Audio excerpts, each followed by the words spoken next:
A wealthy CEO helped her calm her crying baby on a plane. Then he asked her one question, "Where is her daddy?" And she broke down in tears. The baby's wails pierced through the airplane's steady hum at 30,000 feet, and Tami Henderson wished she could disappear into the torn fabric of seat 23B.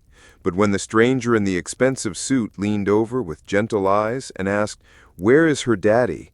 those four words shattered what little composure she had left.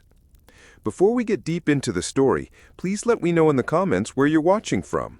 Hit subscribe if you're hooked in and ready to enjoy this story, because tomorrow I have another beautiful story to share with you, and I don't want you to miss it for anything. Now, let's get into the story. The overhead bins rattled as Flight 447 shook, but nothing could drown out the sound of baby Zara's desperate cries. Tami Henderson clutched her 3-month-old daughter closer, her own eyes burning with unshed tears as every passenger within a 5-row radius shot her looks that ranged from annoyed to downright hostile. "I'm sorry," she whispered to no one in particular, her voice barely audible above Zara's wails. "I'm so sorry." The woman in 23A, dressed in a crisp business suit with perfectly manicured nails, had already requested to be moved to another seat. The flight attendant had politely explained that the flight was full, which only made her woman's sighs more dramatic and pointed. Behind her, Tami could hear a man muttering about people who shouldn't travel with babies and inconsiderate parents. Each comment felt like a knife to her already shredded heart. Tami's hands trembled as she tried everything, rocking, shushing, offering a bottle that Zara pushed away with tiny frustrated fists. The diaper bag at her feet was a mess of scattered supplies, evidence of her growing desperation. Her own reflection in the airplane window showed a woman who looked far older than her 24 years, with dark circles under her brown eyes and hair that hadn't seen a proper styling in months. 3 hours ago, she'd been standing in the lobby of the Riverside corporate tower in Phoenix, her heart hammering as she'd waited for Marcus, the man who'd promised her the world during their brief but passionate romance, the man who'd whispered sweet words about their future together, right up until the moment she'd called to tell him she was pregnant. "I don't know what kind of game you're playing, but I'm not falling for it. Find some other sucker to pin your mistake on." His voice was ice cold through the phone that day. But she held on to hope. She believed that seeing Zara, seeing her daughter's face, would change everything. She'd scraped together money she didn't have for the plane ticket to Phoenix, convinced that once Marcus saw his beautiful baby girl, he'd remember the love they'd shared. Instead, he'd taken one look at Zara and laughed. "That could be anyone's kid. You really think I'm stupid enough to fall for this? Get out of my building before I call security." The memory made her stomach lurch now, 30,000 feet above the Arizona desert. She'd used the last of her savings for this trip, and now she was flying back to Atlanta with nothing but a broken heart and a baby who seemed to sense her mother's anguish. "Shh, baby girl," Tami whispered, bouncing Zara gently. "Mama's here. Mama's got you." But Zara's cries only intensified, and Tami felt the familiar spiral of panic beginning. What if something's wrong? What if I'm a terrible mother? What if I can't do this alone? The thoughts crashed over her like waves, each one pulling her deeper into despair. She was 24 years old, a single mother with no family support, working 2 part-time jobs just to afford a tiny apartment in a neighborhood she was afraid to walk through after dark. Her own mother had died when she was 16, and she'd aged out of foster care with nothing but a high school diploma and a determination to survive. For a brief, shining moment, Marcus had made her believe in fairy tales. He'd been charming and successful, showing her a world she'd only dreamed of. When he'd told her he loved her, she'd believed it was real. How naive she had been. "Miss." The voice was deep, gentle, and right beside her. Tami looked up through her tears to see a man in the aisle seat across from her, seat 23C. He was probably in his early 30s, with kind hazel eyes and dark hair that was slightly tousled from the flight. His clothes were expensive but understated, a simple navy sweater and dark jeans that probably cost more than her monthly rent. "I'm sorry," Tami said automatically, trying to sink deeper into her seat. "I know she's loud. I'm trying to—" No, he said, his voice warm with concern. "You don't need to apologize. Would you like some help?" Tami blinked, certain she'd misheard. "Help?"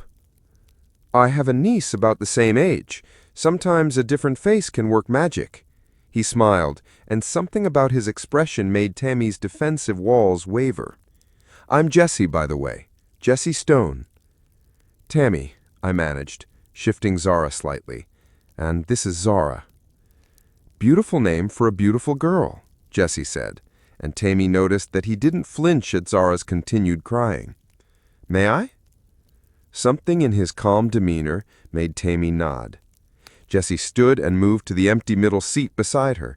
The business suit woman had finally managed to squeeze herself into a seat several rows up, shooting dirty looks over her shoulder. Jesse settled beside her with an easy grace, extending his hands toward Zara. "Hey there, sweetheart. What's got you so upset?" To Tami's amazement, Jesse's voice seemed to cut through Zara's distress. The baby's cries softened to whimpers as she looked up at the stranger with wide, curious eyes. "There we go," Jesse murmured, gently taking Zara into his arms. "Sometimes we just need a change of scenery, don't we?" Tami watched in stunned silence as Jesse began to rock Zara with practiced ease, his movements confident and soothing. Within minutes, her daughter's cries had reduced to soft hiccups, then blessed silence. "How did you—" Tami started. "Like I said, I have a niece about the same age. My sister went through a rough patch when Emma was born, and I spent a lot of nights walking the floors with her." Jesse's smile was gentle as he looked down at Zara, who was now gazing up at him with fascination. "Sometimes babies just need to know they're safe." The word safe hit Tami like a physical blow. When was the last time she'd truly felt safe? When was the last time anyone had offered to help her without expecting something in return? "Thank you," she whispered, and the words felt inadequate. "I don't know how to repay you." "No need," Jesse said, continuing to rock Zara gently.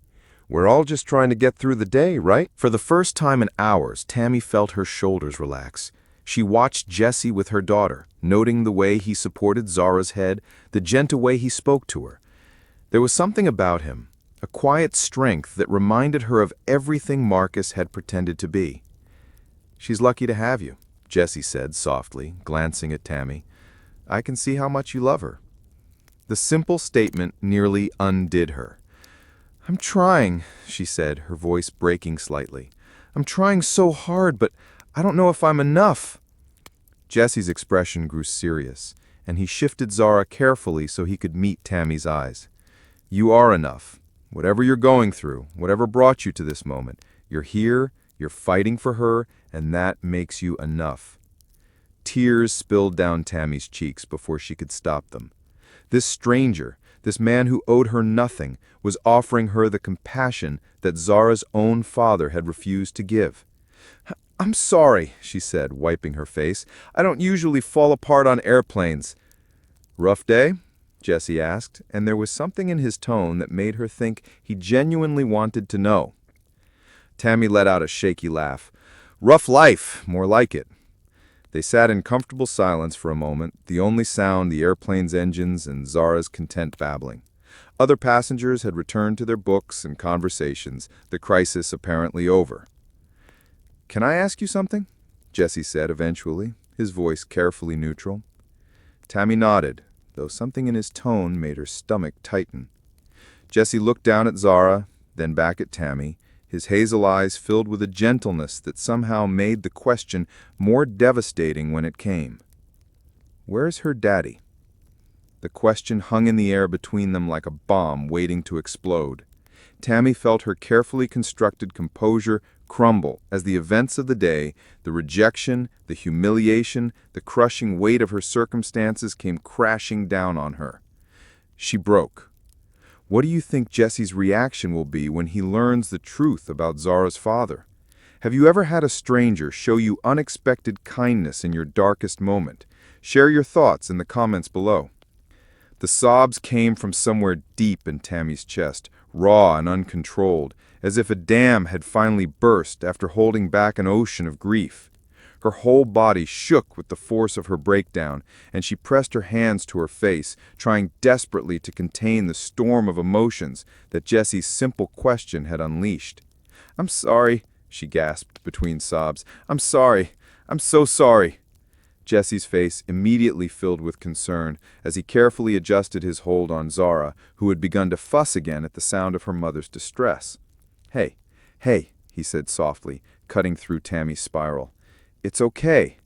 You don't have to—" "He doesn't want her," Tami choked out, the words tumbling from her lips like a confession she'd been holding inside for months.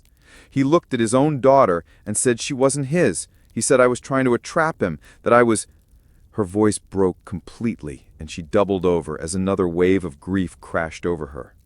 The airplane cabin suddenly felt too small, too close. The recycled air seemed to press against her lungs, making it hard to breathe. Around them, other passengers were trying to pretend they weren't listening, but Tami could feel their eyes on her, their whispered conversations about the dramatic woman in 23B. Jesse's expression darkened as he processed her words, his jaw tightening in a way that suggested he was fighting his own reaction. "The father of this baby rejected her?" he said slowly, his voice carefully controlled. Tami nodded, unable to speak past the lump in her throat. She felt exposed, raw, like every defense she'd built over the years had been stripped away by a single question from a stranger. "Look at me," Jesse said, and his voice was so gentle that Tami found herself obeying despite her mortification. "Look at me, Tami." She lifted her tear-stained face to meet his eyes, expecting to see pity or judgment. Instead, she found something that looked like carefully contained fury. Not at her, but for her. "His loss," Jesse said, and the quiet conviction in his voice made something shift inside Tami's chest. His loss and his mistake.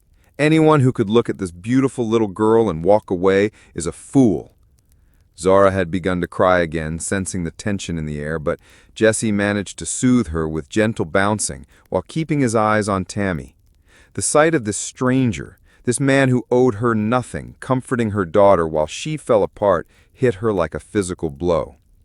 "I used the last of my money to fly to Phoenix," she whispered, the words coming out in a rush now that the floodgates had opened.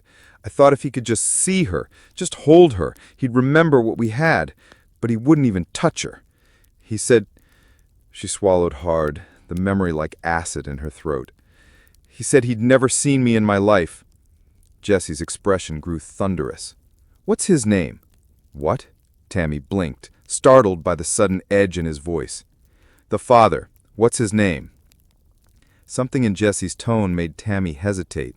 There was a hardness there that hadn't been present before, a steel beneath his gentle exterior that spoke of power and resources she couldn't imagine.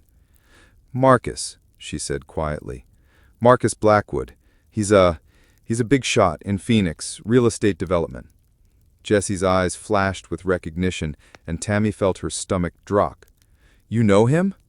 "I know of him," Jesse said, his voice tight. "Blackwood Development has a reputation. Not a good one." The way he said it made Tami's cheeks burn with fresh shame. Of course Marcus was known for being a player, a man who used women and discarded them. How could I have been so blind?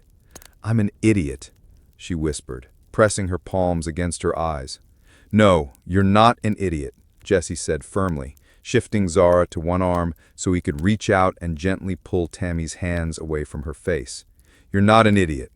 You're a woman who believed someone when they told you they loved you. There's nothing wrong with that." His hands were warm and steady, and Tami found herself staring at them, clean, manicured, but with calluses that spoke of actual work. Everything about Jesse was a contradiction. Expensive clothes, but genuine kindness. Obvious wealth, but no arrogance. Power, but gentleness. I can't go back, she said suddenly, the realization hitting her like a freight train. I used everything I had for this trip. I can't even afford to eat, let alone— She gestured helplessly at Zara, who was now sleeping peacefully in Jesse's arms. What do you mean you can't go back? Jesse's voice was carefully neutral, but Tami could see the concern in his eyes. I mean, I have $17 in my checking account and no way to pay rent this month. I mean, I'm going to lose my apartment, and I don't know where Zara and I are going to live. The words came out in a rush, and Tami immediately regretted them. Why was she telling this stranger her problems? Why was she dumping her pathetic life story on someone who was just trying to be nice? Jesse was quiet for a long moment, his expression unreadable as he looked down at Zara. When he spoke, his voice was thoughtful. "What kind of work do you do?" "I'm a pharmacy technician," Tami said, wiping her eyes with the back of her hand. "Or, I was. I've been working part-time since Zara was born, but it's not enough to cover everything. I was hoping—" She trailed off, unable to finish the sentence. "You were hoping her father would help support her?" Jesse said gently. Tami nodded, fresh tears threatening. "I know how that sounds. I know it makes me look like I was just after his money, but I swear that's not—" "I don't think that.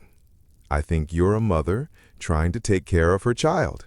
There's nothing wrong with expecting a father to support his daughter." The plane hit another patch of turbulence, and Tami gripped the armrest as the cabin shook around them. She noticed that Jesse's hold on Zara never wavered, his body automatically adjusting to protect the baby from the jarring motion. "Can I ask you something?" Tami said impulsively. Jesse nodded. "Why are you being so nice to me? I mean, you could have just put on headphones and ignored us. Most people would have." Jesse was quiet for so long that Tami thought he wasn't going to answer. When he finally spoke, his voice was soft and distant. "Because someone should have been there for my sister when she needed it.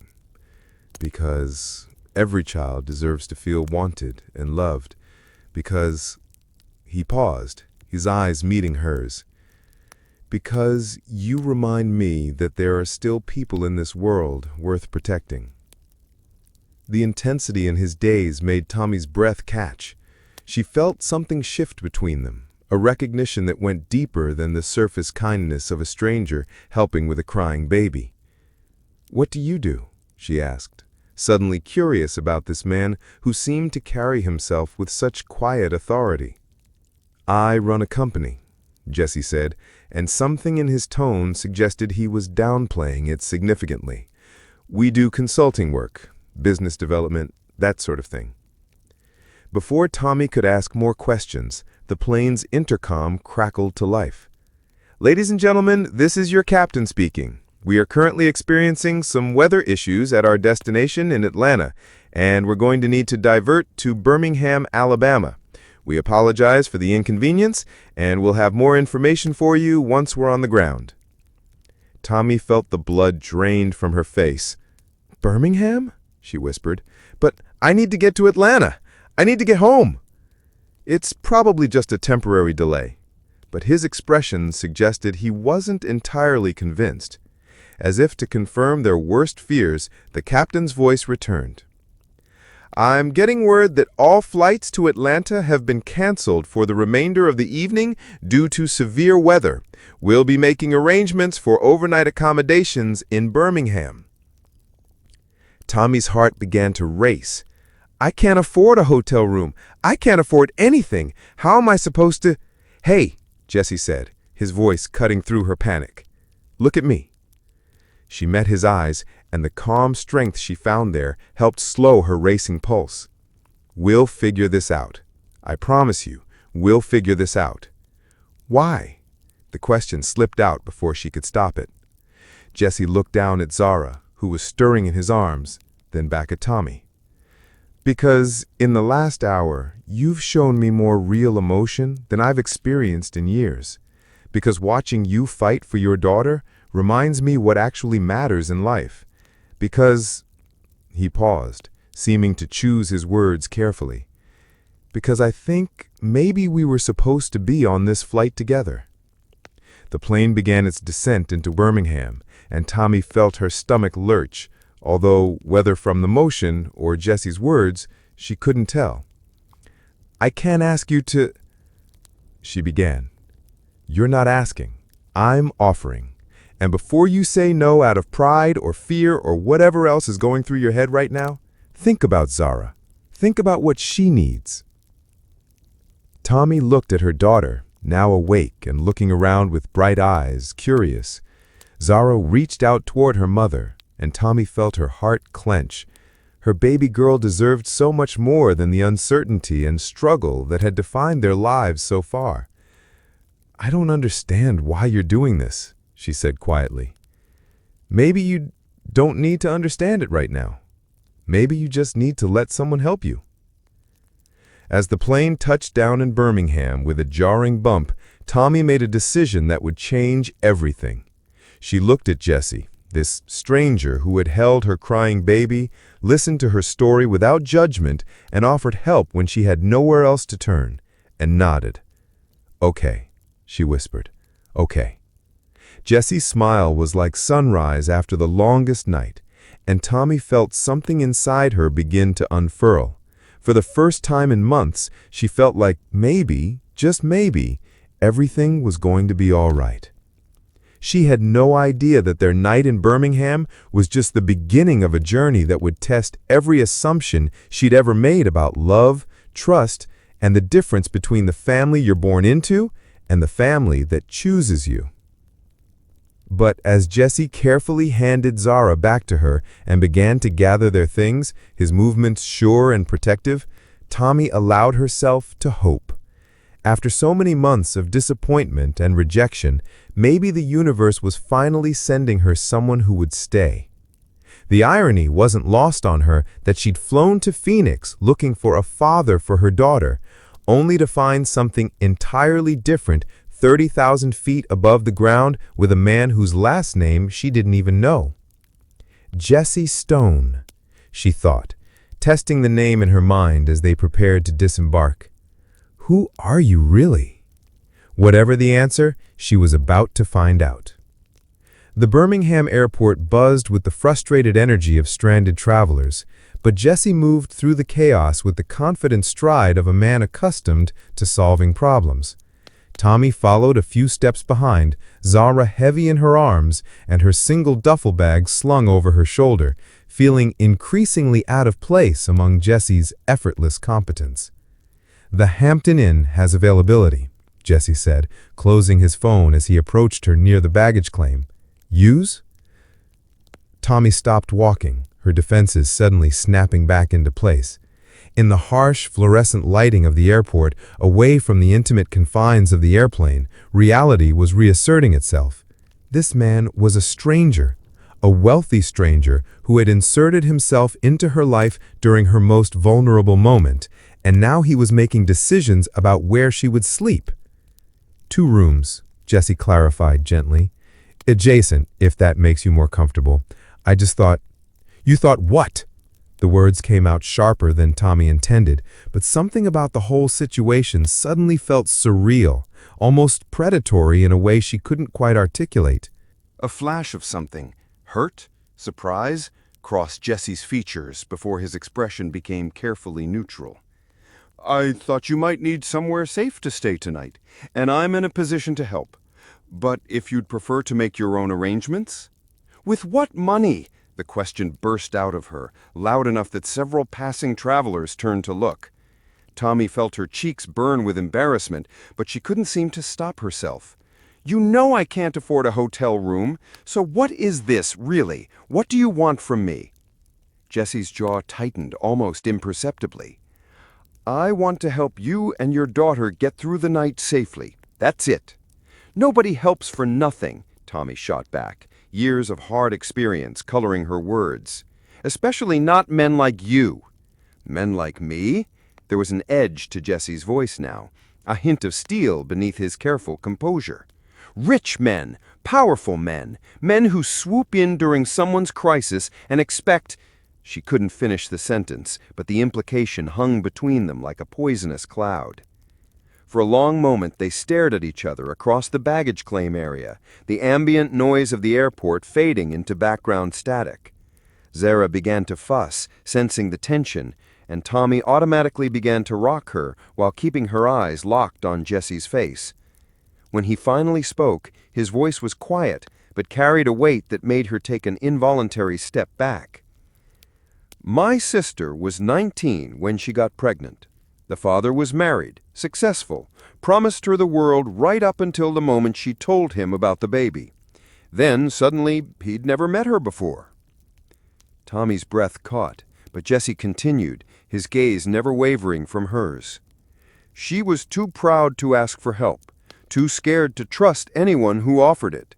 She spent the first year of my niece's life sleeping in her car, showering at truck stops, working 3 jobs just to keep formula in Emma's bottles.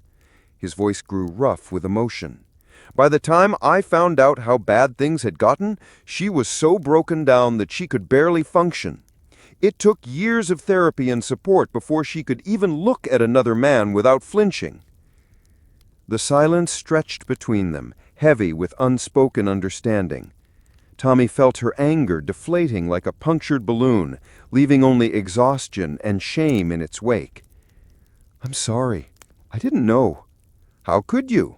Jesse asked, and his voice had gentled again. "You don't know me. You have every right to be suspicious, but I'm not trying to take advantage of you, Tami. I'm trying to prevent you from going through what Lisa went through." "Lisa?" "My sister. She's married now, happy. But those early years," he shook his head, "no one should have to face that kind of struggle alone, especially not with a baby." Tami looked down at Zara, who had settled into sleep against her shoulder.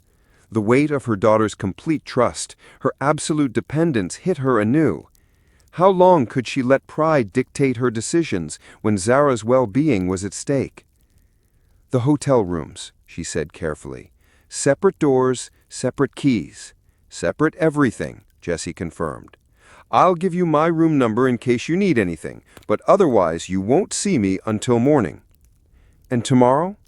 "Tomorrow we figure out how to get you home to Atlanta." Jesse's expression was earnest, almost pleading. "One step at a time, okay?" Against every instinct she had developed over years of disappointment, Tami found herself nodding. "Okay." The Hampton Inn was a mid-range hotel that probably cost more per night than Tami spent on groceries in a week. But Jesse checked them in without any fanfare, handing her a key card and pointing toward the elevators. "3rd floor, room 314. I'm in 312, right next door." "Thank you," Tami said, and the words felt inadequate for everything he'd done. "Really, I don't know how to—" "Get some rest," Jesse interrupted gently. "Both of you. We can talk tomorrow." But as they rode the elevator up in silence, Tami found herself stealing glances at her mysterious benefactor. There was something about him that didn't quite add up, the way he handled the hotel reservation with casual authority, the expensive watch on his wrist that he tried to keep hidden beneath his sleeve, the way other people seemed to defer to him instinctively. "I run a company," he'd said on the plane. "We do consulting work." Somehow, Tami suspected there was more to that story. Her room was clean and comfortable, with a king-bed bed that looked like heaven after months of sleeping on a second-hand mattress with broken springs. There was a crib available, which Jesse must have requested, though Tami couldn't remember him mentioning it. She set Zara down for a much-needed diaper change, her mind churning with questions and doubts. Who was Jesse Stone really? And why did she feel like she was missing something important about their entire interaction? As if summoned by her thoughts, there was a soft knock at her door. Tami checked the peephole and saw Jesse standing in the hallway holding a room service tray.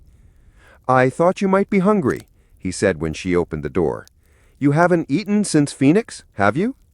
The smell of food, real food, not vending machine snacks or airport pretzels, made Tami's stomach growl audibly. She hadn't realized how hungry she was until that moment. "You didn't have to—" "Chicken sandwich, fruit, and soup," Jesse said, setting the tray on the small table near the window. "Nothing fancy, but it should help." Tami stared at the food, then at Jesse, feeling tears threaten again. When was the last time someone had anticipated her needs like this? When was the last time anyone had taken care of her? "Why are you doing this?" she asked quietly. Jesse paused in the doorway, his hand on the frame. "Because you need help, and I'm in a position to provide it. Because your daughter deserves to have a mother who isn't running on empty. Because—" he hesitated, seeming to weigh his words. "Because sometimes the universe puts people in your path for a reason." After he left, Tami ate in silence, her mind racing. The food was excellent, far better than room service from a mid-range hotel should be, and she found herself wondering if Jesse had pulled strings to get something special. But how would he have that kind of influence in a random Birmingham hotel? She was just settling Zara down for the night when her phone buzzed with a text from an unknown number. "If you need anything, anything at all, I'm right next door." Tami stared at the message for a long time before responding. "How did you get my number?" The reply came quickly. "You gave it to the airline when you checked in. I asked the gate agent if there was a way to reach you about the delay." It was a reasonable explanation, but something about it felt slightly off. Airlines don't typically give out passenger information, even in emergencies, unless Jesse had more pull than he was letting on. She was about to text back when another message appeared.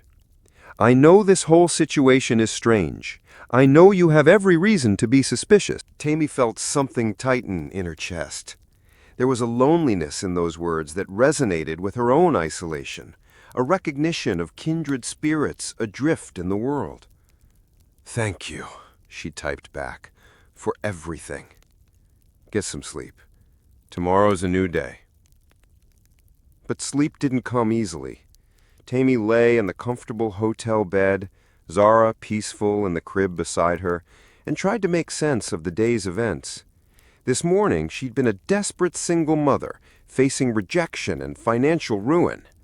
Tonight she was in a nice hotel room, fed and safe, because a stranger had decided to care about her problems. It felt too good to be true. And in Tami's experience, things that felt too good to be true usually were. Around midnight, she heard movement in the room next door, Jesse's room. Footsteps pacing back and forth, the low murmur of a phone conversation. She pressed her ear to the adjoining wall, trying to make out words, but the sound was too muffled. Whatever Jesse Stone was discussing at midnight in a Birmingham hotel room, it sounded serious. And suddenly, Tami realized how little she actually knew about the man who had inserted himself into her life. Who was he really? And what wasn't he telling her? As she finally drifted off to sleep, one thought kept circling through her mind. Tomorrow, she was going to find out exactly who Jesse Stone was and what he really wanted from her. The truth, she suspected, was going to change everything. Tami's starting to question Jesse's true motives and identity. Do you think her suspicions are justified, or is she letting past hurt cloud her judgment? What would you do in her situation? Trust someone who seems too good to be true, or protect yourself and your child? Share your thoughts below. The next morning brought complications that neither of them had anticipated. Tami woke to the sound of Zara's fussing and the urgent buzzing of her phone. The screen showed 3 missed calls from her landlord, 2 from her boss at the pharmacy, and a text message that made her blood run cold. "Eviction notice served this morning. You have 48 hours to pay or vacate. Property management." She stared at the message, her heart sinking. Her neighbor must have let them know she was out of town, and they'd used her absence as an excuse to accelerate the eviction process. A soft knock interrupted her growing panic. "Tami, is everything okay?"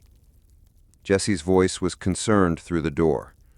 She looked down at herself, still in yesterday's clothes, hair a mess, eyes probably red for worry, and almost didn't answer. But Zara was getting fussier, and the weight of her problems felt too heavy to carry alone. "Come in," she called, her voice thick with unshed tears. Jesse entered carrying 2 cups of coffee and wearing a fresh shirt that somehow looked perfectly pressed despite being packed in luggage. He took one look at her face and set the coffee down, his expression immediately shifting to concern. "What happened?" Tami held up her phone wordlessly, and Jesse read the text message over her shoulder. She felt his body tense behind her. 48 hours? His voice was carefully controlled, but she could hear the anger underneath. "They can't do that. There are legal procedures." "Not in my building," Tami said bitterly. "Month-to-month lease, history of late payments. They've been looking for an excuse."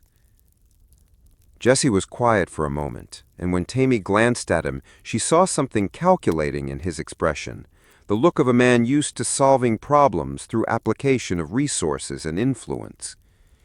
"We need to get you back to Atlanta today," he said decisively. "With what airline?" Tami gestured toward the window, where rain was still falling steadily. "Everything's canceled until tomorrow afternoon at the earliest." "Then we drive." "Drive?" Tami stared at him. "Jesse, that's like 4 hours each way. You don't have to." "Yes, I do." His voice broke no argument. "Pack your things. We leave in 20 minutes. As Jesse strode toward the door with obvious purpose, Tami felt a mixture of gratitude and unease. His immediate, decisive response to her crisis was exactly what she needed, but it also reinforced her growing sense that Jesse Stone was not quite who he claimed to be. Men who ran consulting companies typically didn't have the resources or authority to solve problems with such casual efficiency, and they certainly didn't rearrange their entire lives to help strangers they'd met on airplanes. Which raised the question that had been nagging her since yesterday. If Jesse wasn't who he claimed to be, then who was he really? And more importantly, what did he want from her?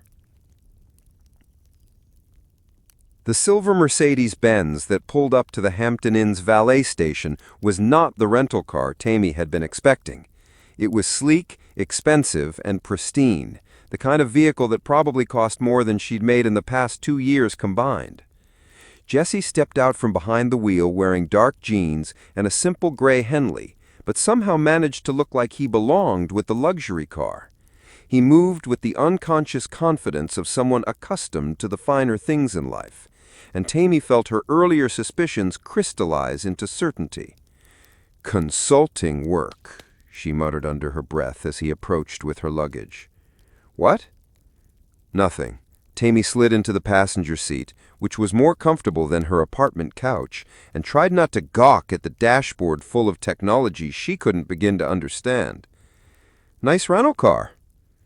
Jesse glanced at her as he started the engine, and something flickered across his features. Guilt, maybe, or resignation. "It's not a rental." "I figured." Tami kept her voice carefully neutral, but her heart was racing. "So, who are you really, Jesse Stone?" For a moment, the only sound was the whisper-quiet hum of the Mercedes as they pulled onto the interstate. Jesse's hands gripped the steering wheel a little too tightly, and Tami could see the tension in his shoulders. "Does it matter?" he asked finally. "It matters to me." Tami shifted in her seat to face him fully. "I've learned the hard way that men who aren't honest about who they are usually have reasons for lying." Jesse was quiet for so long that Tami thought he might not answer. When he finally spoke, his voice was carefully measured. "Stone Industries. We develop sustainable technology solutions for major corporations. I'm the CEO." I feel my stomach drop. "Stone Industries? As in the company that just bought out half of downtown Atlanta? As in Forbes 500 Stone Industries?" "Among other things, yes." "Oh my God!" I pressed my hands to my face, the magnitude of his deception hitting me like a physical blow. "You're not just wealthy. You're wealthy, wealthy. You probably own the hotel we stayed in last night." "Actually, we do have a stake in that particular chain," he admitted quietly. "Jesus Christ! I stared at him, trying to reconcile the gentle man who had comforted my crying baby with the image of a corporate titan worth hundreds of millions of dollars. Why didn't you tell me? Because of exactly this reaction. Because the minute people find out who I am, they either want something from me or they assume I want something from them. Because I wanted you to see me as just Jesse, not as a bank account or a business opportunity. But I want you to know that helping you and Zara is the most worthwhile thing I've done in a very long time. Tami felt something tighten in her chest. There was a loneliness in those words that resonated with her own isolation, a recognition of kindred spirits adrift in the world. "Thank you," she typed back, "for everything. Get some sleep. Tomorrow's a new day." But sleep didn't come easily. Tami lay in the comfortable hotel bed, Zara peaceful in the crib beside her, and tried to make sense of the day's events. This morning, she'd been a desperate single mother, facing rejection and financial ruin. Tonight, she was in a nice hotel room, fed and safe, because a stranger had decided to care about her problems. It felt too good to be true. And in Tami's experience, things that felt too good to be true usually were. Around midnight, she heard movement in the room next door, Jesse's room. Footsteps pacing back and forth, the low murmur of a phone conversation. She pressed her ear to the adjoining wall, trying to make out words, but the sound was too muffled. Whatever Jesse Stone was discussing at midnight in a Birmingham hotel room, it sounded serious. And suddenly, Tami realized how little she actually knew about the man who had inserted himself into her life. Who was he really? And what wasn't he telling her? As she finally drifted off to sleep, one thought kept circling through her mind. Tomorrow, she was going to find out exactly who Jesse Stone was and what he really wanted from her. The truth, she suspected, was going to change everything. Tami's starting to question Jesse's true motives and identity. Do you think her suspicions are justified, or is she letting past hurt cloud her judgment? What would you do in her situation? Trust someone who seems too good to be true, or protect yourself and your child? Share your thoughts below. The next morning brought complications that neither of them had anticipated. Tami woke to the sound of Zara's fussing and the urgent buzzing of her phone. The screen showed 3 missed calls from her landlord, 2 from her boss at the pharmacy, and a text message that made her blood run cold. Eviction notice served this morning. You have 48 hours to pay or vacate. Property management. She stared at the message, her heart sinking. Her neighbor must have let them know she was out of town, and they'd used her absence as an excuse to accelerate the eviction process. A soft knock interrupted her growing panic. "Tami? Is everything okay?" Jesse's voice was concerned through the door. She looked down at herself, still in yesterday's clothes, hair a mess, eyes probably red for worry, and almost didn't answer. But Zara was getting fussier, and the weight of her problems felt too heavy to carry alone. "Come in," she called, her voice thick with unshed tears. Jesse entered carrying 2 cups of coffee and wearing a fresh shirt that somehow looked perfectly pressed despite being packed in luggage. He took one look at her face and set the coffee down, his expression immediately shifting to concern. "What happened?" Tami held up her phone wordlessly, and Jesse read the text message over her shoulder. She felt his body tense behind her. 48 hours? His voice was carefully controlled, but she could hear the anger underneath. "They can't do that. There are legal procedures." "Not in my building," Tami said bitterly. "Month-to-month lease, history of late payments. They've been looking for an excuse." Jesse was quiet for a moment, and when Tami glanced at him, she saw something calculating in his expression, the look of a man used to solving problems through application of resources and influence. "We need to get you back to Atlanta today," he said decisively. With what airline? Tami gestured toward the window, where rain was still falling steadily. Everything's canceled until tomorrow afternoon at the earliest. Then we drive. Drive? Tami stared at him. Jesse, that's like 4 hours each way. You don't have to. Yes, I do. His voice brooked no argument. Pack your things. We leave in 20 minutes. As Jesse strode toward the door with obvious purpose, Tami felt a mixture of gratitude and unease. His immediate, decisive response to her crisis was exactly what she needed, but it also reinforced her growing sense that Jesse Stone was not quite who he claimed to be. Men who ran consulting companies typically didn't have the resources or authority to solve problems with such casual efficiency, and they certainly didn't rearrange their entire lives to help strangers they'd met on airplanes. Which raised the question that had been nagging her since yesterday. If Jesse wasn't who he claimed to be, then who was he really? And more importantly, what did he want from her? The silver Mercedes-Benz that pulled up to the Hampton Inn's valet station was not the rental car Tami had been expecting. It was sleek, expensive, and pristine, the kind of vehicle that probably cost more than she'd made in the past 2 years combined. Jesse stepped out from behind the wheel wearing dark jeans and a simple gray Henley, but somehow managed to look like he belonged with the luxury car. He moved with the unconscious confidence of someone accustomed to the finer things in life, and Tami felt her earlier suspicions crystallize into certainty.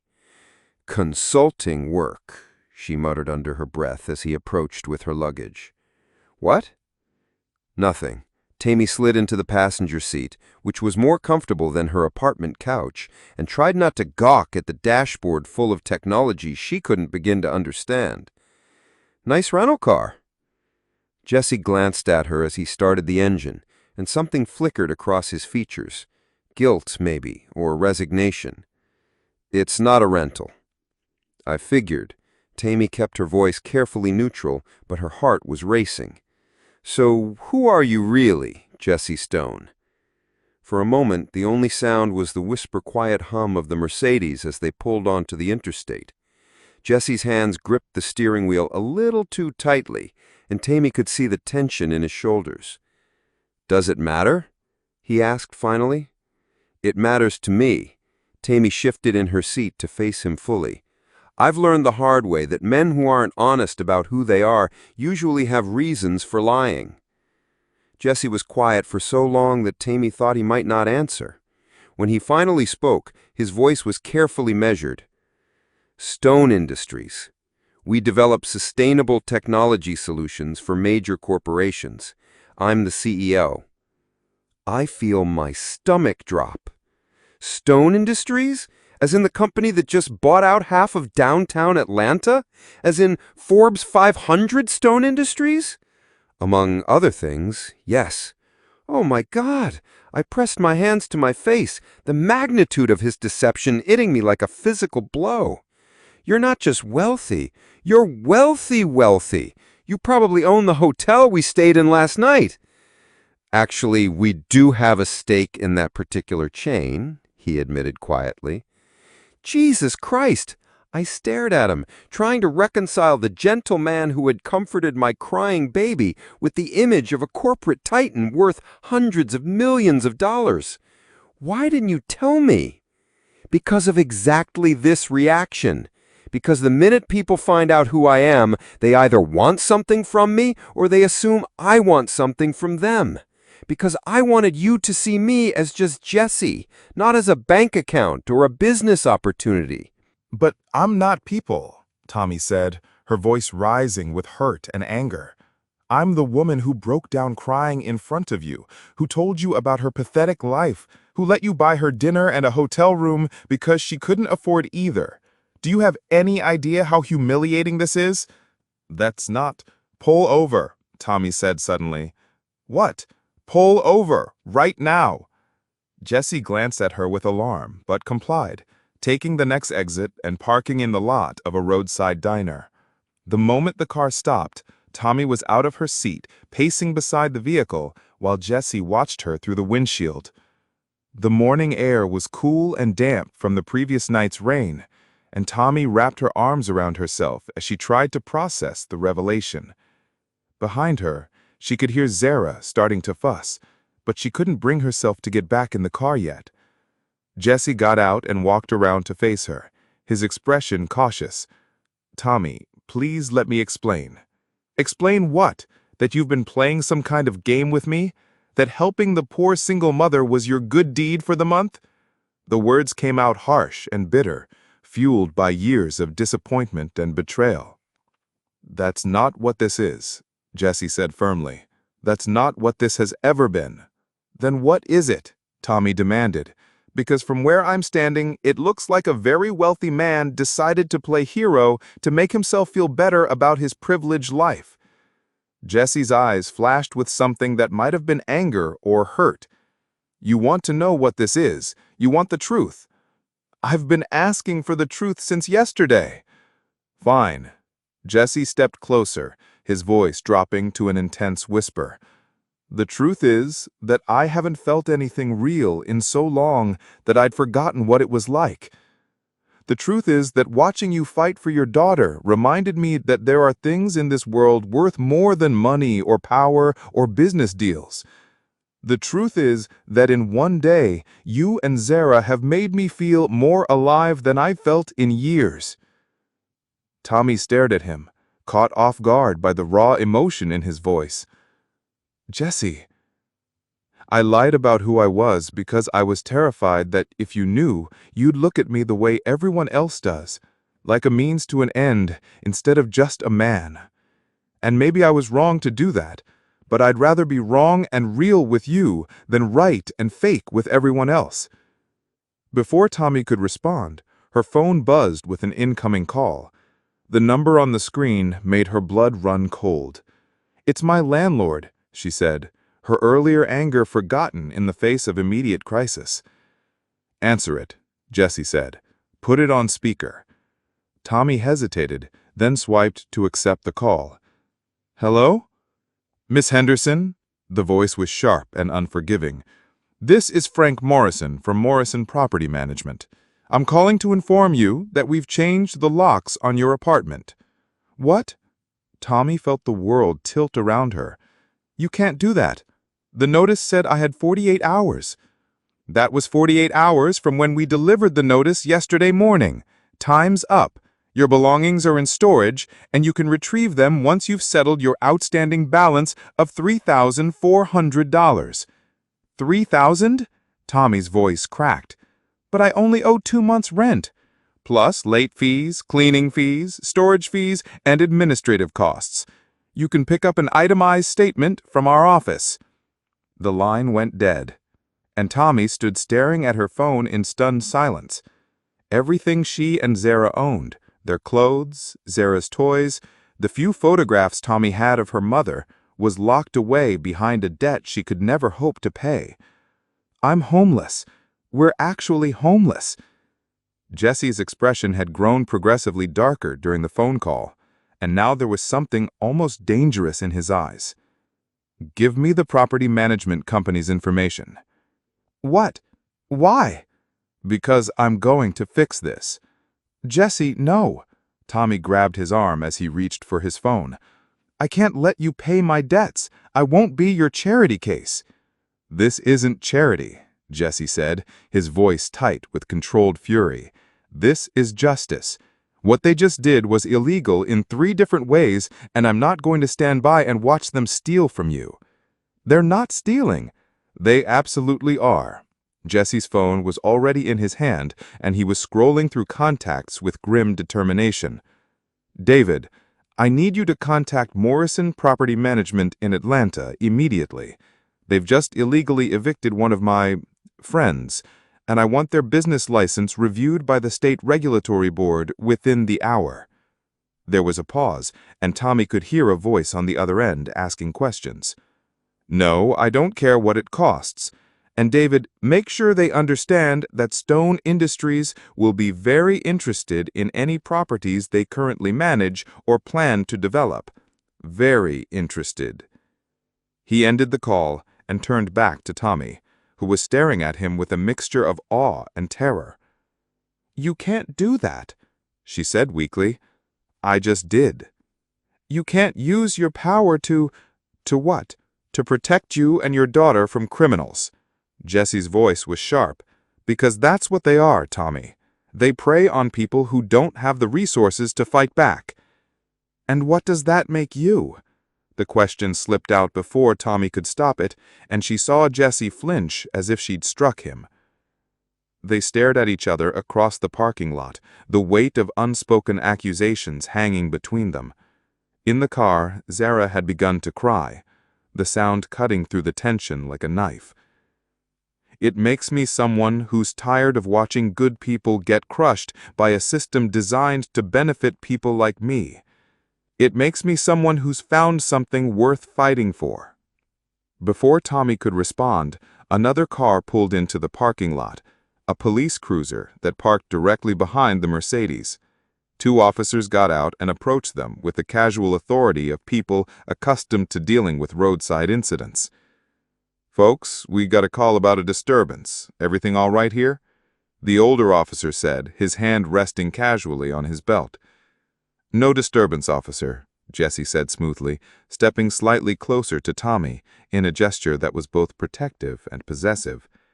The younger officer's eyes moved between them, taking in Tami's obvious distress and Jesse's defensive posture. "Ma'am, is this man bothering you?" The question hung in the air, loaded with implications. Tami looked at Jesse, this man who had lied to her about his identity, who was using his wealth and power to solve her problems without her consent, who had somehow managed to make her feel both protected and trapped in the span of 24 hours. She could say yes.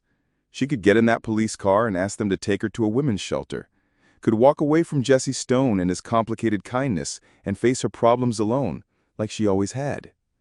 But as Zara's cries grew more insistent, as the reality of her homelessness settled over her like a suffocating blanket, Tami realized that pride was a luxury she could no longer afford. "No," she said quietly. "He's not bothering me. We're together." The officers exchanged glances, and the older one nodded slowly. "All right then. You folks have a safe day." As the police car pulled away, Tami felt the full weight of her decisions settle over her. She had just publicly claimed Jesse Stone as hers, had accepted his protection, and all the complications that came with it. "Thank you," Jesse said softly. "Don't thank me yet." Tami moved toward the car where Zara was still crying. "I still don't trust you. I still think you're manipulating this entire situation, but right now you're the only option I have that doesn't end with my daughter in foster care." Jesse's face went pale. "Tami, it would never come to that. I would never let—" "You don't get to make that promise," Tami interrupted, opening the car door to comfort Zara. "You don't get to decide what my life looks like just because you have the money to fix my problems." "Then what do I get?" Jesse asked, and there was something raw and vulnerable in his voice that made Tami pause. "What do I get to do, Tami? Because walking away isn't an option anymore." Tami looked at him over the roof of the car, this man who had turned her world upside down in less than 24 hours. His hair was disheveled from running his hands through it, his expensive shirt wrinkled from stress, and his eyes held a desperation that matched her own. "You get to be honest with me," she said finally, "about everything. No more lies, no more omissions, no more playing the humble consultant when you're actually running a corporate empire. And then we figure out what this is. Because whatever's happening here, it's bigger than just you helping a stranger." Jesse's phone buzzed with an incoming call, and he glanced at the screen with a frown.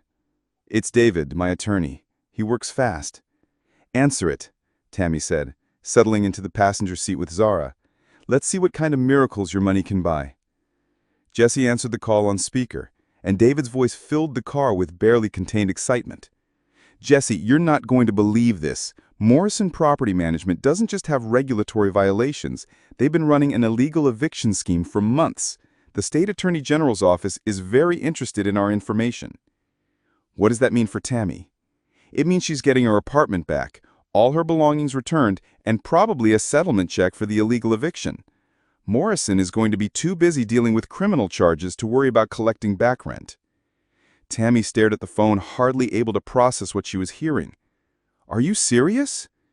Dead serious, ma'am. You should be able to access your apartment by this evening, and Stone Industries' legal team will handle all the paperwork, no cost to you.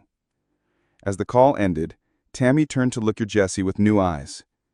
You didn't just make some phone calls, did you? You launched a full legal investigation. I told you, I don't do anything halfway. Including whatever this is between us? Jesse met her eyes in the rearview mirror as he pulled back onto the interstate. Especially whatever this is between us. The rest of the drive to Atlanta passed in a strange, charged silence. Tami found herself studying Jesse's profile as he navigated traffic, trying to reconcile the gentle man who had held her baby with the corporate powerhouse who could apparently topple property management companies with a single phone call. He was dangerous, she realized. Not in a physical way, but in the way he made her want things she'd convinced herself she could never have. Security, partnership, love. But as Zara crossed into Georgia and Atlanta's skyline came into view, Tami couldn't shake the feeling that the hardest part of their journey was just beginning. Because falling for Jesse Stone would be easy. Learning to trust him, learning to trust anyone, would be the challenge of her lifetime. And she still wasn't sure she was brave enough to try. 3 months later, Tami stood in the kitchen of her apartment, the same apartment she thought she'd lost forever, watching Jesse attempt to assemble a high chair while Zara supervised from her bouncy seat. The sight of one of America's most powerful CEOs wrestling with baby furniture instructions, his hair disheveled and his expensive shirt wrinkled, still made her smile. "The manual is upside down," she said gently, stirring the pasta sauce that had become Jesse's favorite meal. "I don't need the manual," he muttered, holding up 2 identical-looking pieces of plastic. "How hard can it be?" "That's what you said about the crib last week." "The crib was defective." "The crib was fine. You just refused to follow the directions." Tami set down her wooden spoon and moved to help him, their bodies brushing as she reached for the instruction booklet. Even after 3 months, the contact still sent electricity through her system. Jesse's presence in her life had been gradual but steady. True to his word, he'd gotten her apartment back within days of their return to Atlanta. Morrison Property Management had not only returned all her belongings, but had also issued a formal apology and a settlement check that covered 6 months of rent. The company itself had been dissolved pending criminal investigation, and Frank Morrison was facing charges for his illegal eviction practices. But Jesse hadn't stopped there. He'd also quietly arranged for Tami to receive a promotion at the pharmacy she worked at, not through any direct interference, but by ensuring that her supervisor became aware of her pharmacy technician certification and bilingual skills. Her new position came with full benefits, including health insurance for both her and Zara. "I didn't ask you to do that," she had told him when she found out. "I didn't do anything," he'd replied with characteristic understatement. "I just made sure the right people knew about your qualifications." It was typical Jesse, solving problems through quiet competence rather than flashy gestures. Over the past 3 months, Tami had learned that his approach to everything was methodical and thoughtful. He didn't overwhelm her with expensive gifts or grand romantic gestures. Instead, he showed up consistently, proving his commitment through small, daily acts of care. He'd taken to stopping by her apartment most evenings after work, sometimes bringing dinner, sometimes just wanting to spend time with her and Zara. He'd never pressured her for anything physical beyond the occasional kiss goodnight, never made her feel like she owed him anything for his help. He simply made himself available and let her set the pace, which was why what she was about to tell him felt so terrifying and wonderful at the same time. "There," Jesse said, standing back to admire his handiwork. The high chair looked perfect, professionally assembled, despite his protests about the instructions. One high chair, ready for use. "Just in time," Tami said, lifting Zara from her bouncy seat. At 6 months old, her daughter was becoming more alert and interactive every day, and her face lit up whenever Jesse entered the room. "Someone's ready for real food." Jesse's smile was tender as he watched Tami settle Zara into the new chair. "She's getting so big." "She is," Tami adjusted the safety straps, hyper-aware of Jesse's presence behind her. "Jesse, we need to talk." Something in her tone must have alerted him, because she felt him go still. "That sounds serious." "It is." Tami turned to face him, her heart hammering. "I got a call today, from a lawyer." Jesse's expression grew guarded. "What kind of lawyer?" "The kind that represents Marcus Blackwood." The temperature in the room seemed to drop 10 degrees. Jesse's face went through a series of emotions: surprise, anger, and something that looked like fear. "What did he want?" Jesse's voice was carefully controlled, but Tami could see the tension in his jaw. "Apparently he's had a change of heart. His lawyer says he's prepared to file for joint custody if the test proves he's the father." "He's what?" The words came out like a whip crack, and Zara startled at the sound. Jesse immediately softened his voice, but his eyes remained hard. "After what he said to you in Phoenix? After he denied ever meeting you?" "Apparently he's had a change of heart." Tami moved closer to him, needing the comfort of his presence. "His lawyer says he's prepared to file for joint custody if the test proves he's the father." Jesse's hands clenched into fists at his sides. "That bastard! He ignored his daughter for 6 months, and now he wants to play daddy?" "Jesse—" "No." Jesse began pacing the small kitchen like a caged tiger. "He doesn't get to do this. He doesn't get to waltz back into your life and disrupt everything just because he's decided it's convenient." "It's not up to us," Tami said quietly. "If he's her biological father, he has legal rights." Jesse stopped pacing and turned to face her, his expression intense. "What do you want to do?" It was such a Jesse question, not what she should do or what was legally required, but what she wanted. He'd been asking her that question for 3 months, in a dozen different ways, always putting her agency and her choices first. "I want to tell you something first," Tami said, her voice barely above a whisper. "Something I should have told you weeks ago." Jesse went very still. "Okay." "I love you." The words came out in a rush, and Tami felt her cheeks burn with the admission. "I love you, and I'm terrified that if Marcus gets involved, if there's a custody battle, you'll decide it's too complicated and walk away." For a moment, Jesse just stared at her. Then, without warning, he crossed the kitchen in 2 strides and pulled her into his arms, kissing her with a desperation that matched her own fears. "I love you too. God, Tami, I love you so much it scares me, and I'm not walking away. Not from you, not from Zara, not from this life we're building together. But if there's a custody fight, then we'll fight it together." Jesse's voice was firm, full of the quiet authority she'd come to associate with his most serious promises. "Whatever happens, we face it as a family."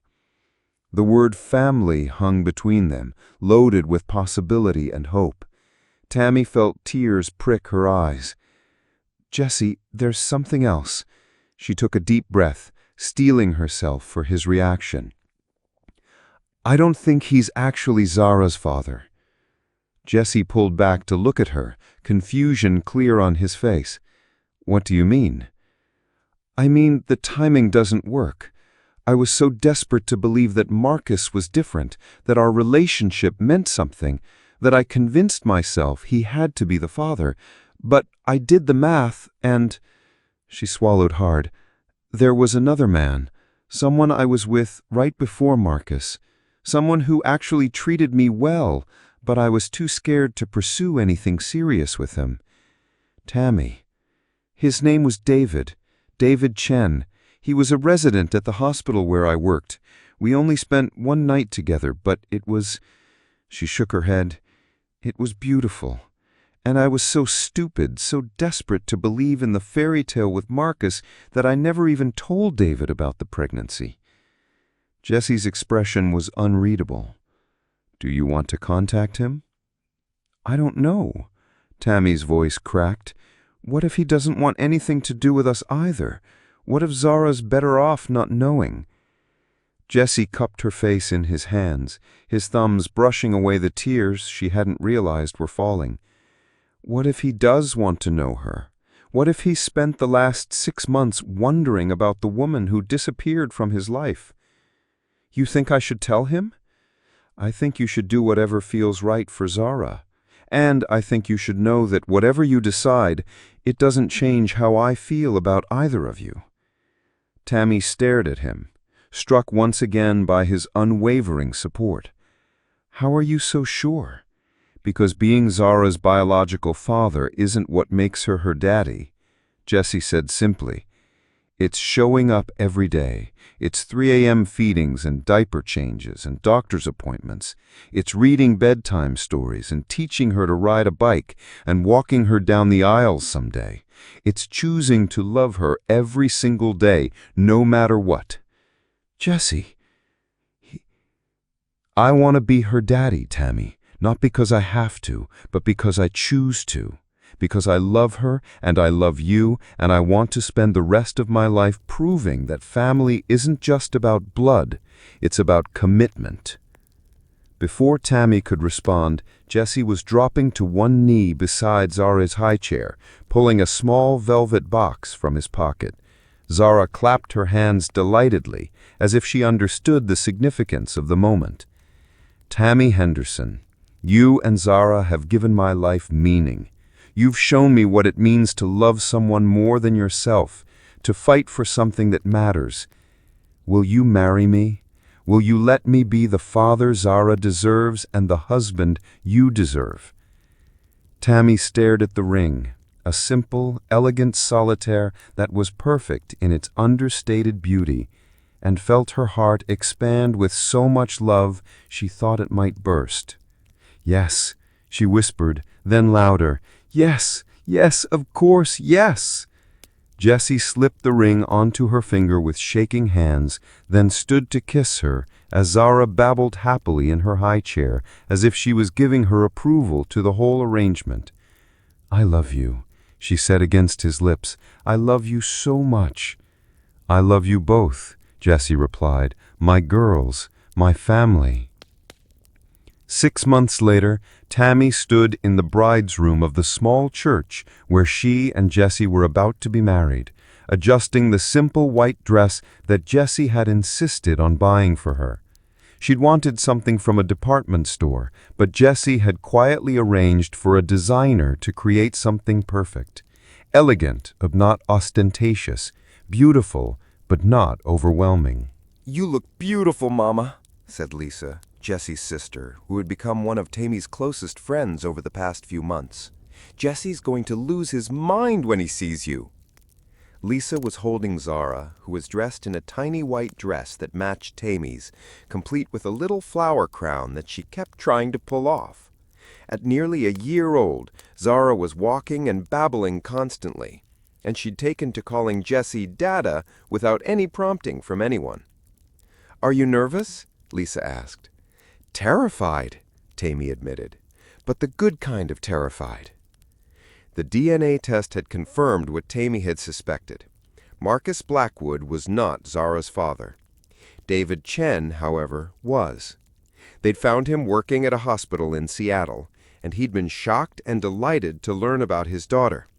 He'd immediately flown to Atlanta to meet Zara, and after several long conversations, they'd worked out an arrangement that benefited everyone. David would be part of Zara's life, visiting regularly and contributing financially to her upbringing. But he'd also been the first to say that Jesse was clearly Zara's father in every way that mattered, and he was happy to have such a good man helping to raise his biological daughter. The best kind of complicated family, Jesse had said when they'd all sat down together to discuss the arrangements. The kind that puts love first. Mrs. Stone, a wedding coordinator, peeked into the room. We're ready for you. Tami took a deep breath, looking at herself in the mirror one last time.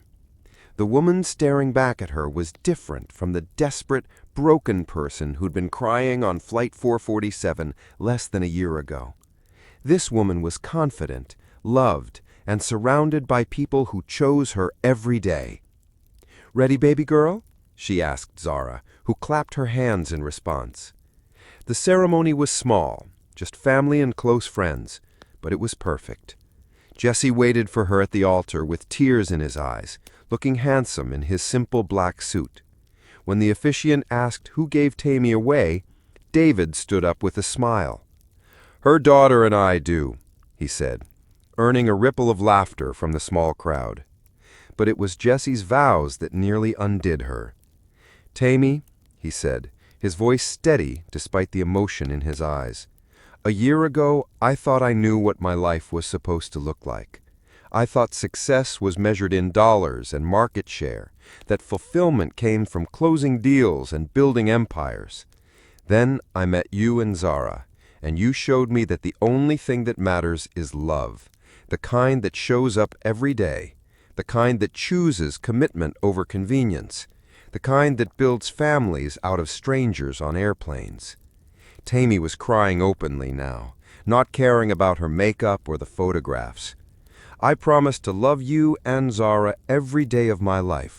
I promise to be the father she deserves and the husband you deserve. I promise to never let you face anything alone again. You are my family, my heart, my home." When it was her turn, Tami looked at this man who had transformed her life through simple, consistent love. "Jesse, you saved us, not with your money or your power, but with your heart.